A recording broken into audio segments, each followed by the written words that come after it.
Remembranzas tumeremenses. Sectores históricos de Tumeremo. Segunda parte. El Guaimito, Palo Quemado, Agua Fría, La Bomba, Santa Rita, Las Lajitas, El Araguaney, Gabaón, Canilla Venado y Chaparral. La geohistoria es la ciencia que estudia la dinámica entre una sociedad del pasado y la estructura geográfica que la sustenta. De tal manera, que los barrios históricos de Tumeremo representan el verdadero valor de la historia y la cultura tumeremense. Sus calles son una representación del pasado, por esa razón es necesario que prevalezca la voluntad de preservar su valor cultural. El Guaimito fue un sector donde convivían un grupo de familias, entre ellas Francisco y Valerio Malavé. Limitaba con Palo Quemado y Agua Fría. En esa zona fue construido el Hospital José Gregorio Hernández, y a la entrada se ubica Palo Quemado y la escuela Las Tres Rosas. Por cierto, que en este caserío la maestra Erlinda Guzmán Vera de Infante fundó una escuela, años después fue mudada al caserío La Bomba. Agua Fría. Después de Palo Quemado, se localiza la quebrada Agua Fría, afluente de Canilla Venado. Según los díceres pueblerinos, por las noches, los vecinos escuchaban terroríficos gritos que provenían de la quebrada. Inclusive, algunas personas llegaron a ver a un diminuto hombrecillo que salía de las aguas y se internaba en la montaña. La Bomba.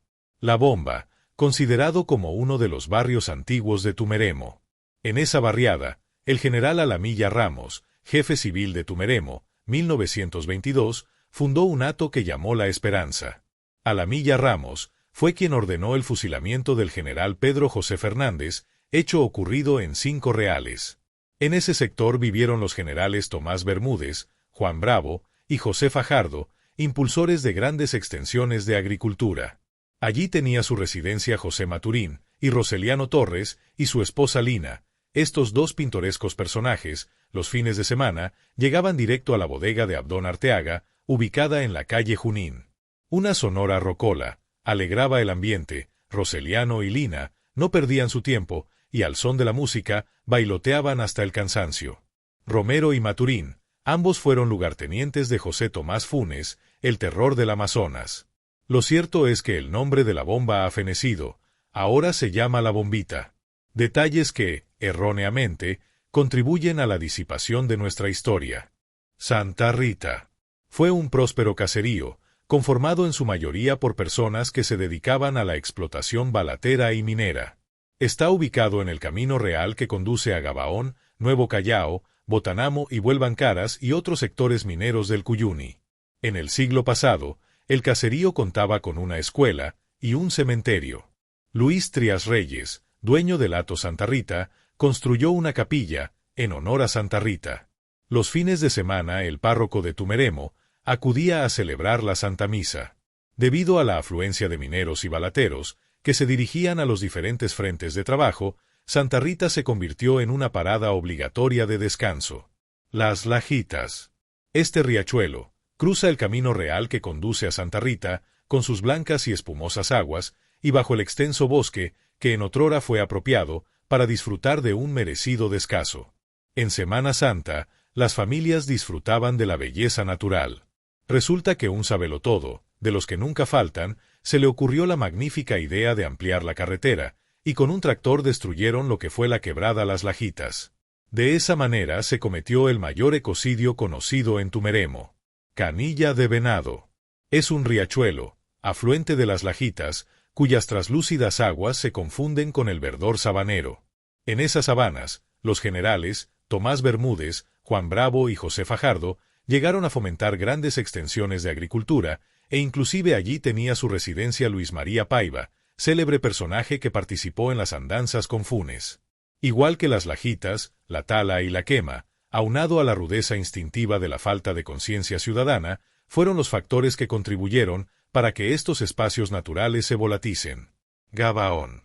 Fue otro floreciente caserío, ubicado en la misma vía que conduce a Nuevo Callao, que contaba con las llamadas pulperías, donde el minero y el balatero se surtían de bastimento. Inclusive uno de los pulperos fuertes fue Gabriel Piñango, dueño de una concesión minera y balatera, ubicada en Guarampín, que se dedicaba a la explotación de oro y balatá. El Araguaney. ubicado en la margen izquierda del camino que conduce a La Bomba y a Canilla e Venado. Área bordeada de enormes araguaneyes. En ese terreno, un señor de apellido Castillo instaló el primer aserradero que se conoció en Tumeremo. El día sábado, los vecinos acudían religiosamente al aserradero, donde Castillo les regalaba retazos de madera. Años después el gobierno nacional construyó el edificio, donde actualmente funciona el Liceo Monseñor Francisco Javier Zabaleta. El araguaney, nombre original del sector, ha desaparecido. Ahora le etiquetaron el nombre de Zabaleta. Guayabal. Estaba conformado por una sola calle, que finalizaba frente al aserradero de Castillo. Los primeros pobladores que se establecieron en ese perímetro fueron Valdemar da Silva y su familia, quien se dedicaba a la cría de ganado, elaboración de casabe y papelón. Chimborazo. Es otra de las barriadas que conforman el núcleo histórico de Tumeremo. Durante los últimos años el poblado ha venido creciendo. Cuenta con una escuela, una capilla y luz eléctrica. Su historia data desde el comienzo del siglo pasado.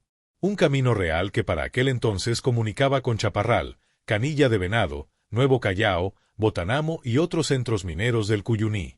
La explotación minera y balatera favorecieron para que Chimborazo surgiera como un próspero y floreciente barrio. Maximina y Tomasita eran oriundas de la isla de San Vicente, llegaron a Tumeremo y en la calle principal de Chimborazo fijaron su residencia. A los pocos días se corrió la voz que eran quirománticas, espiritistas y leían la mano. Muchas personas acudían a la casa de Maximina y Tomasita con la esperanza de obtener algún beneficio esotérico. En el terreno, propiedad de Cecilia Johnson de Escalante, hoy conocido como La Invasión, cuyo nombre original es El Mangal, allí, el culí Robinson Morris, con el apoyo de sus hijos y esposa, instalaron una pequeña fábrica de tinajas, vasos, jarrones, tazas, que elaboraban a base de loza. Hacia el otro lado de la casa se ubica un reservorio de agua, conocido como el Tapón de Limonal, donde la muchachada de aquella época acudía a disfrutar de un refrescante baño. Un día amaneció el comentario, que los vecinos veían una silueta muy parecida a un niño, que de una mata se lanzaba a las profundidades de la laguna. Otras veces era un gran pájaro negro, que se posaba en los árboles. El comentario generalizado es que se trataba del demonio. A raíz de esos hechos, ya nadie iba a bañarse al Tapón de Limonal. Chaparral. Se ubica en la misma vía que conduce a Canilla e Venado. En esa zona se establecieron Pedro Vicente Afanador y Rogelio Mesa, quienes se dedicaron a fomentar la agricultura y la cría de caballos y mulo, que luego eran vendidos al concesionario del Balatá. El Moriche. Históricamente, conocido como la Laguna del Moriche, se ubica hacia la parte suroeste de Tumeremo. Se trata de un reservorio de aguas, cuyo recorrido van directo a otra laguna llamada Agua Fría. En su amplio recorrido se convierte en afluente de las Lajitas, y está a la vez afluente del riachuelo conocido como Canilla de Venado, el cual desemboca al río Curumo, y luego al río Botanamo. Anís de Jesús Ramírez, conocida como Aniseta, y su esposo José Coa, quien era músico y boxeador. En el año de 1943, resuelven construir su casa a un lado del Camino Real. Este camino conducía al sitio conocido como El Guamo. Al lado del camino los vecinos obtenían arena para trabajos de construcción. En la esquina adyacente al callejón Las Tres Rosas, Cruz Bermúdez construyó una casa, y en la esquina colindante con la familia Albornoz se ubicó la familia de Carmen Bermúdez. A partir de 1992, los predios de El Moriche poco a poco se fueron poblando, y actualmente es un sector donde hacen vida muchas familias. El gobernador del estado Bolívar, Andrés Velázquez, en el año de 1992, recorrió los predios de la laguna El Moriche, ordenó la construcción del actual embaulamiento y 2 calles debidamente asfaltada. Igualmente, la construcción de una cancha deportiva. Remembranzas tumeremenses escritas por el licenciado Rafael Chino Velázquez, cronista oficial del municipio Sifontes. Video y audio por Tumeremo Venezuela. Síguenos y suscríbete en todas las redes sociales como @Tumeremo Venezuela y ve a nuestro canal de YouTube para seguir escuchando historias de nuestro querido pueblo.